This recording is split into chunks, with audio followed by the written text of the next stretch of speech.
Okie dokie. Welcome back to session 2 of our program today. For those of you who have just joined, we will begin each talk at the top of the hour. This one, of course, being 11 o'clock, and then we're going to take a little break for lunch. The cafe is open. If you don't want to go off site, you can go there. And then we'll continue again at 1 o'clock and 2 o'clock. Our authors will speak for roughly 30 or 40 minutes or so, and then there'll be a Q&A after that. At the 45 minutes past the hour time, we're going to cut them off and get them out there to the table so you can meet with them out there, and they'll do a book signing if you'd like them to do that. And then we'll do the lunch break, and then we'll be back again for the afternoon sessions. So our next speaker is Michael S. McGurty. And he is the author of George Washington versus the Continental Army, Showdown at the New Windsor Cantonment, 1782 to 1783. He is the historic site manager for the New Windsor Cantonment and Knox's headquarters, State Historic Sites. Two awesome places. If you haven't been there, you should go.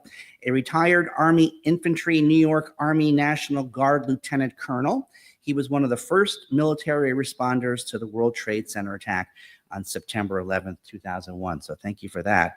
And he did 2 tours in Afghanistan as an advisor to the Afghan National Army. So without further ado, Mr. Michael McGurty.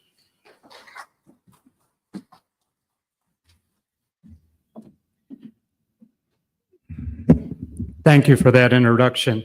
These events unfolded at New Windsor Cantonment, which is located just about 2 miles from the Hudson River, and also at Gates's headquarters, General Horatio Gates's quarters at the John Ellison House, better known as Knox's headquarters, Washington's headquarters in Newburgh, West Point, and Philadelphia. The characters involved in this story: well, West Point, General Washington. Some would claim General Washington's handling of this crisis at the end of the Revolutionary War was his greatest victory.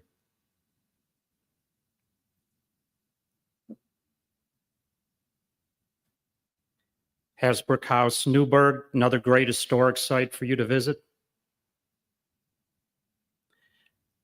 If this were a silent movie, General Gates comes on the screen, there'd be the boos and the hisses, because he's certainly the bad guy. He comes from very humble origins. For some inexplicable reason, he receives the patronage of Horace Walpole, who is a prolific British diarist, son of the First Lord of the Treasury, Robert Walpole, who's recognized as the title, well, First Lord of the Treasury still to this day is the title of the British Prime Minister. So how did Gates, again, no one knows, but Gates learned you look for people with power and hitch your wagon to them.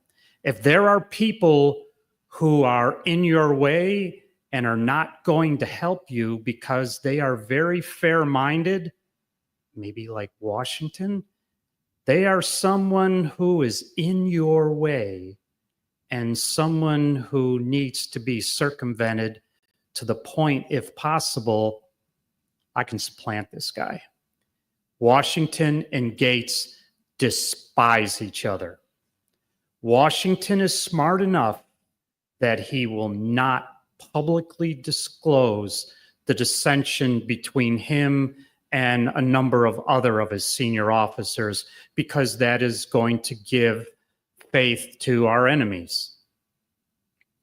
Gates will be a great facilitator for this last major crisis. Knox's headquarters, beautiful 1754 stone house. Why it's called Knox's headquarters? Because General Henry Knox, commander of the Continental Artillery, stayed there 4 different times during the war. Gates is there as commander of the Army encampment at New Windsor. Continental Army.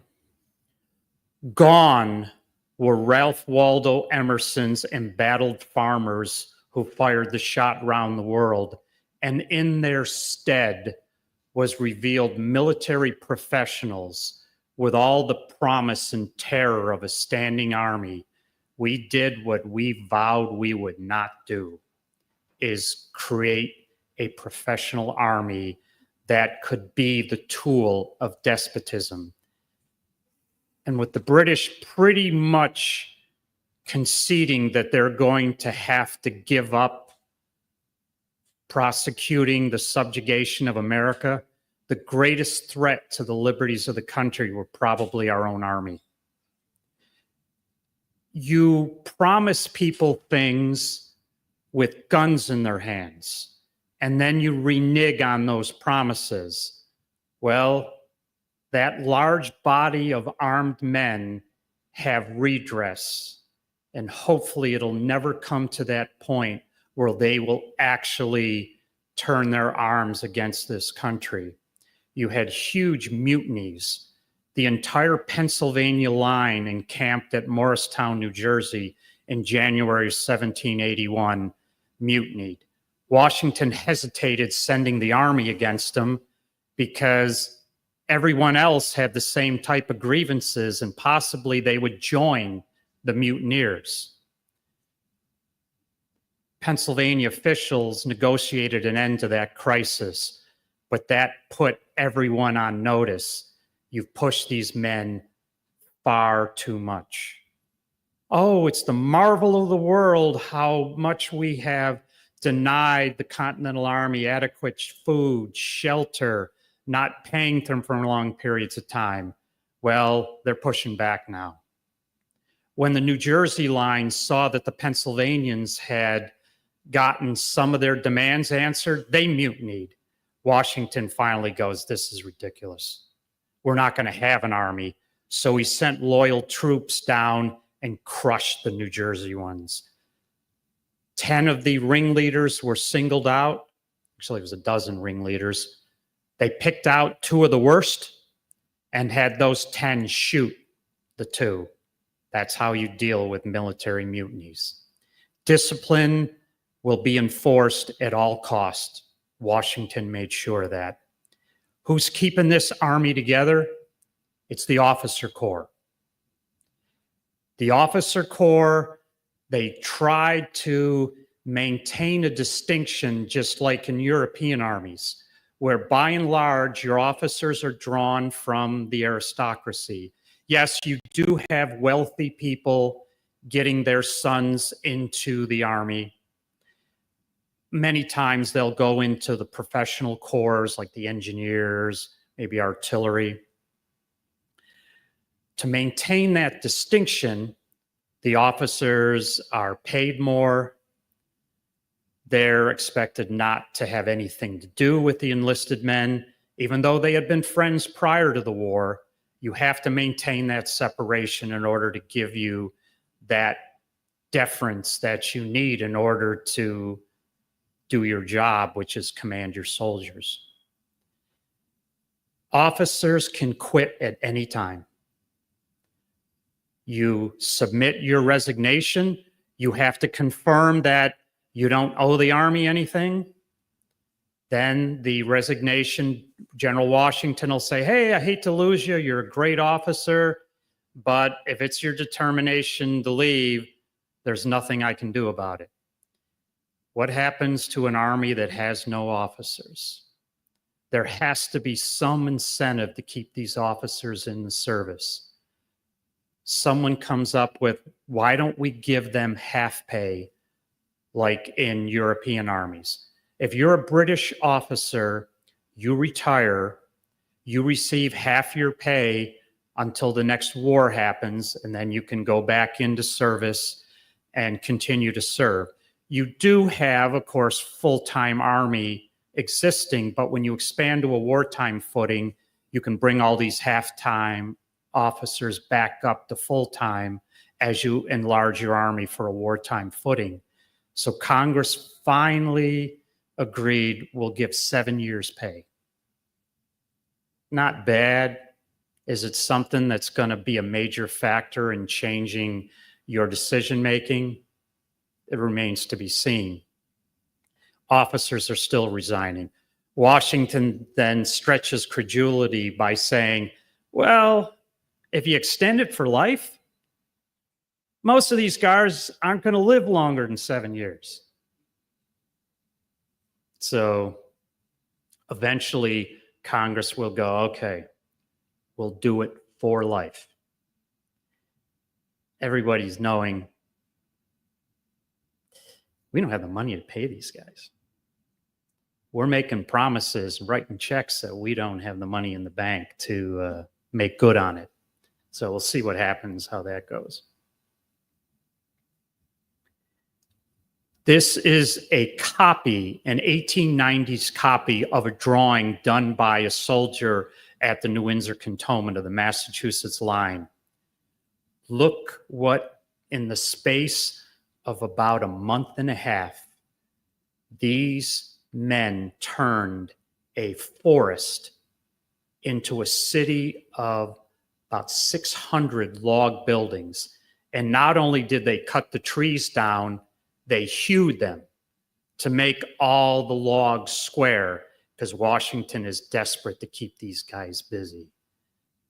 Idle hands are the devil's workshop. With an army, it is doubly so. Look how professional and lined up everything is. Look at the fancy colonnades between the various encampment sites. This is what a professional army does.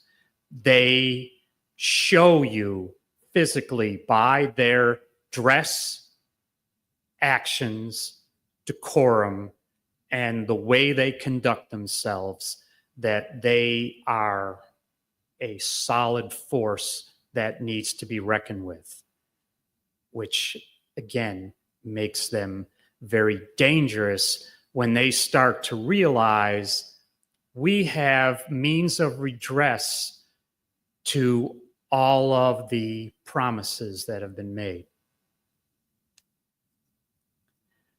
Money. Everything depends on money. You cannot do just about any endeavor in society without having the funds. Washington constantly argued, were we properly funded like a European army, we would have no difficulty manning the force. When you're paying people in depreciated currency that is losing its value as fast as you're receiving it, it doesn't give much faith for people to sign up. There's not a lot of money in the country. We will rely heavily on foreign loans.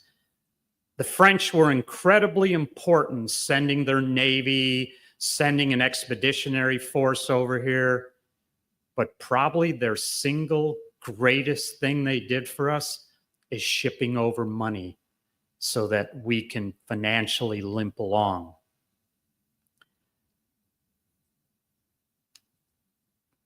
Colonel Timothy Pickering, Salem, Massachusetts native, probably the most unpopular man in the Continental Army. He always had something to say about everything, usually negative. And I rely on him heavily for all of his nasty comments to document what's going on during this period. As Quartermaster General, he does not have things to give out that are necessary. Washington says, I hardly ever see this guy. Because you know why? He's hiding. Because he doesn't want to get beat up, because he does not have all of the supplies that are needed. Under the advice of the superintendent of finance, he tells him, go hide outside of Philadelphia. Why go to camp and get abused? Superintendent of Finance Robert Morris, another poor kid who made good. he was probably, if not the richest man in the country. He's a statesman. Remember, he was delegate to Congress. They finally prevail on him to be the superintendent of finance, to try and bring some order out of financial chaos. And they allow him, we complain about insider trading. You can conduct whatever private business you want, just as long as you fix our finances. When you had embargoes, having things being not allowed to be shipped out of the country, he's shipping things. He's privy to the most private government information, which he makes a fortune off of. But people were willing to accept that because he's going to make this financial house of cards stand just a little while longer. Gouverneur Morris, an aristocrat to the core. He is from Morrisania in the Bronx. The family's named after that. He writes much of the New York State Constitution. He is part of the committee to draft the federal Constitution, and he's credited with coming up with much of the wording for which I learned in Schoolhouse Rock, and I can only sing it to people. We the people. But he refers to the common people as the reptiles. So, yes, a government by the elite. We will look out for all of you because we're better and smarter than you are. Henry Knox, the 280-pound, 6'1", around in there, artillery commander, the happiest, jovial guy, capable, incredible officer. When all the artillery, he arranges for that to be captured at Ticonderoga and Crown Point. He is only 25 years old. But because he's a bigger guy, he looks a lot older. He is going to lead the Army's effort to get redress from Congress. Major Alexander McDougall, Sons of Liberty street fighter and basic thug. He becomes a general. He is going to lead the Army's committee to Congress, their lobbyists who are going to kind of help Congress find their wallet. There's Matthias Ogden. I don't have an image of him. He's the guy who in 1779, along with all the other officers of his regiment, told Washington and the state of New Jersey that you either make good on the depreciation of the money, or in 3 days, we're going to consider ourselves out of the Army. Talk about extortion at its highest form. Then you have Colonel John Brooks, the Massachusetts surgeon, brave in battle, but he's a honorable, sensible guy. He was a bad choice if you're threatening the government. Alexander Hamilton, what can I say? The kid's brilliant. He is absolutely incredible. If you're a commander, he is a prize that you will never give up. You can say, Colonel Hamilton, the Army's to move today. Make it happen. Drafts out all the orders, and then General Washington can go and do whatever he needs to do. You don't get any glory writing letters. You want to pull that sword out, have a regiment or a brigade behind you, charge and lead your men to victory. Your Excellency, I want to go lead troops. I need you here. Your Excellency, I really want to lead troops. You're more important here. At the Thomas Ellison House in New Windsor on February 16, 1781, Hamilton and Washington are working on some important correspondence. Hamilton briefly goes down the stairs. Lafayette grabs a hold of Hamilton and said, look, I'm leading 1,200 men down to Virginia. I need this. And Hamilton is squirming and realizing that Washington's waiting for him. And he finally breaks away, and he's met by Washington, the top of the stairs. "Sir, you dishonor me. You have kept me here waiting these 10 minutes. I can tell you, sir, you treat me with great disrespect." And Hamilton looks up. Of course, Hamilton is fairly short, and there's this big looming figure. "Well, sir, I'm not aware of it, but since you seem fit to bring it to my attention, we part," and stormed off. And that's the famous parting between the two. They would work cordially for about a month until a replacement was found, but that was it. If you ever seen the movie The Karate Kid, the Army uses that as leadership. When does the student become the teacher, and the full evolution of the relationship? Hamilton put Washington on notice. I'm not your little kid anymore. And in my opinion, Hamilton will use that breakup to exact whatever preferment he could out of Washington for the rest of his life. When Yorktown happens, you had all of these officers leading the light infantry under Lafayette. And then at the last minute, when Washington comes down, guess who gets the overall command of the key attack that is going to ensure American and French victory? Hamilton gets assigned the attack of the light infantry at night that's going to take the last two British. The French will go after Redoubt 9. The Americans will go after Redoubt 10. Hamilton gets that. I'm sure Washington is trying to make amends. So Hamilton then goes and becomes a delegate to Congress. Handsomest man in the Continental Army. His wife, the most eligible belle in Philadelphia, Colonel Walter Stewart, kind of like the JFK and Jackie O of the Continental Army. His father is a rich father-in-law is a rich Philadelphia merchant. He owns a lot of government debt. He is in Philadelphia trying to get a command. He's picked as a inspector to inspect the army. He had been a commander. If you're a commander, you'll crawl on your belly to get command. That doesn't work. So he has a talk with a few people and comes into camp on March 8th and goes to Knox's headquarters. Prior to him arriving, the Army committee met with the two junior members met with Robert Morris. Finally, all members of the committee met with Robert Morris. Robert Morris constantly complains he has no money. The Army is owed a year in pay.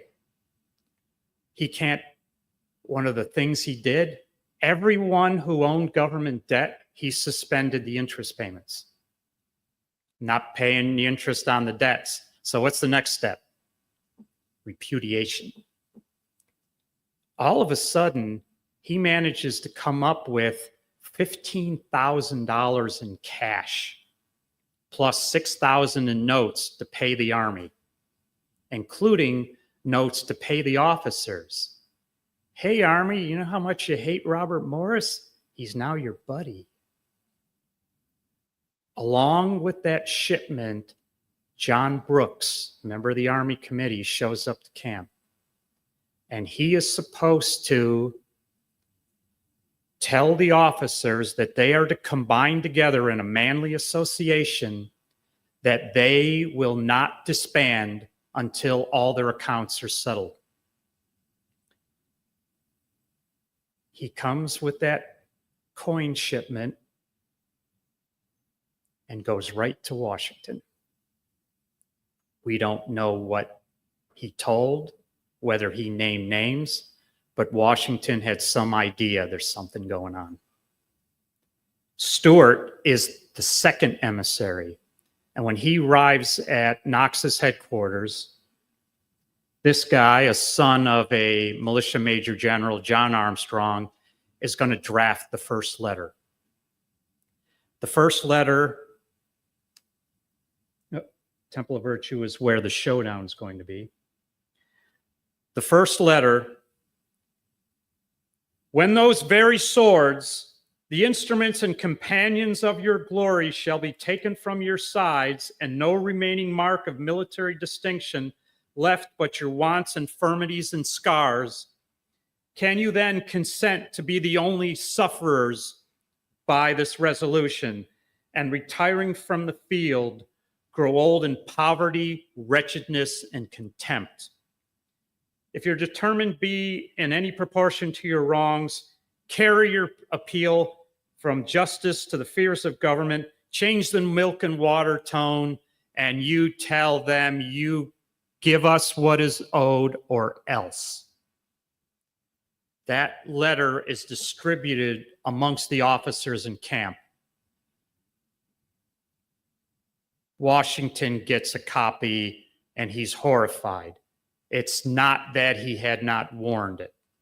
He said, I don't know how long I can maintain the discontents of the army into reasonable proportion. So what do you do? The officers, and it's not like it's a section of the army. One of the reasons to have the army from different places together today, there's certain states which people like less than other states. You could send the troops from other states to crush the mutineers in other states. When you have state troops that are all from the same state, it's going to get pretty hard to find people who are willing to go up against them. Washington then figures, all right, I'll take everything calm.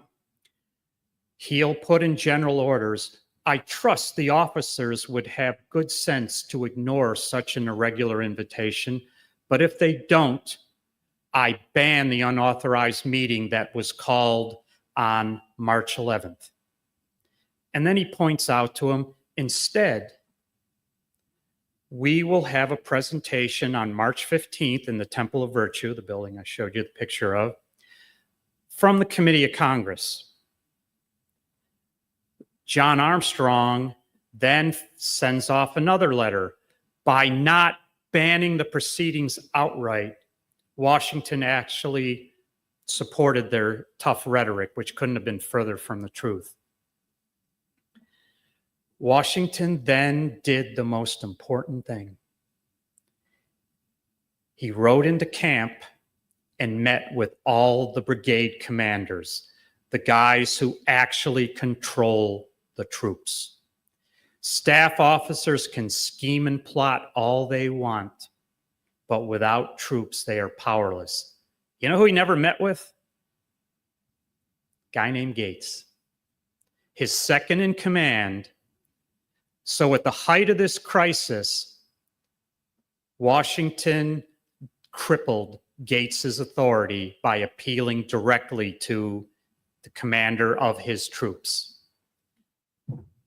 And Washington correctly summarized that Gates is involved in this thing.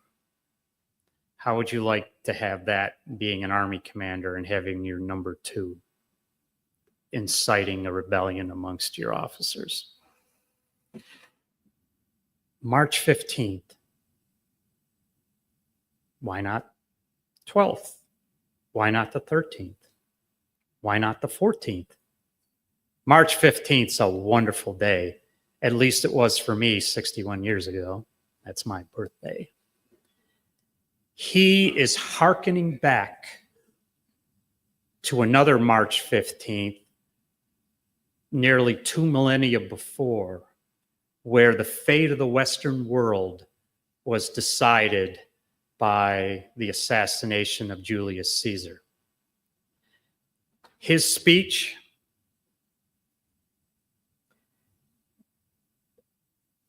has in it, I will not allow you to open the gates of civil discord and plunge this rising empire in blood, and channeling that moment. And he goes on, and the speech, I implore you, read it. It is wonderful. It really tugs at the heart that he is begging his officers to not throw everything away at the end. This is the first time and only time that he ever addressed an assemblage of his officers. He is used to 3 bags full, sir, whatever you want. He finishes his speech, looks out in the audience, and everyone is staring at him. They have heard it all before. Be good, be patient. The country will come through to you. Well, they didn't trust the country and didn't trust Washington's ability to make the country do the right thing. Washington is an incredibly smart man. Maybe not book smart, but incredible wisdom. He had brought along a letter from a friend of his, a man named Joseph Jones. He's a delegate from Virginia to Congress, and he's one of the Army's strongest supporters. And Washington realizes his speech didn't achieve the desired result, reaches in, pulls out that Jones letter. He tries to read it and finally gives up, puts it down. With reluctance, pulls out a case and pulls out his spectacles. Not having worn glasses for most of my life, it was the hardest thing in the world for me to do when I needed to read, is to put those things on. You are admitting that you're old. He went on, read the pertinent passages of the Jones letter. While it is reported, some of the officers openly wept. Those who had served since the beginning of the war remember that very, very energetic man. He looked like he should be in charge. Brownish, a little bit of red in the hair, maybe a little bit of gray around the ears. And here is this old man staring at them, begging for their help. They were ashamed, and rightfully so, because you ask yourself, what is the country? Is it the rocks, the trees, the mountains, the rivers? No, it's the people who make it up. Turning against the country is turning against him. Washington finished his speech and left as unceremoniously as he arrived, because he wasn't expected to even be there. You could imagine Gates, who was presiding over the meeting, when he saw that there were riders approaching, and the first comments were made, "It's His Excellency." You can imagine Gates going, "Oh no, what's he at? He's going to ruin everything." And for you, Gates, he did.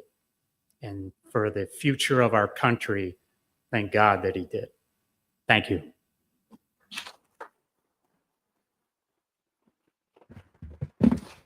How do you unattach this? Oh, sure.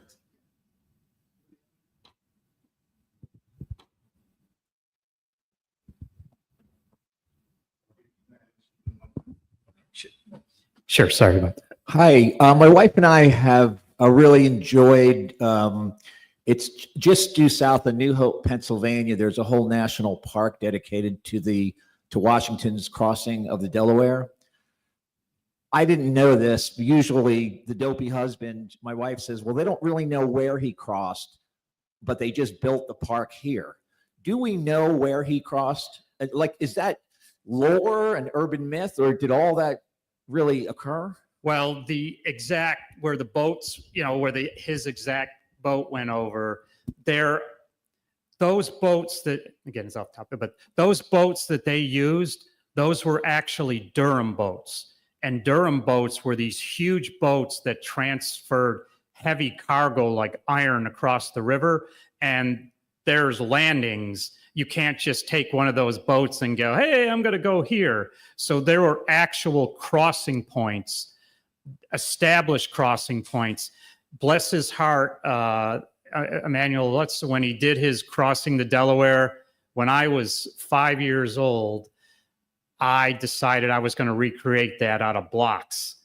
And I built my little boat, and I was pained to discover some kid copied me and made a competing boat. And the ensuing shouting match sent the future fathers of their country into respective corners. But because that does not, you could not cross an army with those small. He was showing Rhine River boats. So these were big, huge transportation boats. Any other questions? Anything else? All right. How about a round of applause for our speaker? Thank you. And please join us out in the lobby for a book signing. We're going to take an hour break for lunch. The cafe is open. We'll be back at 1 o'clock with our next talk.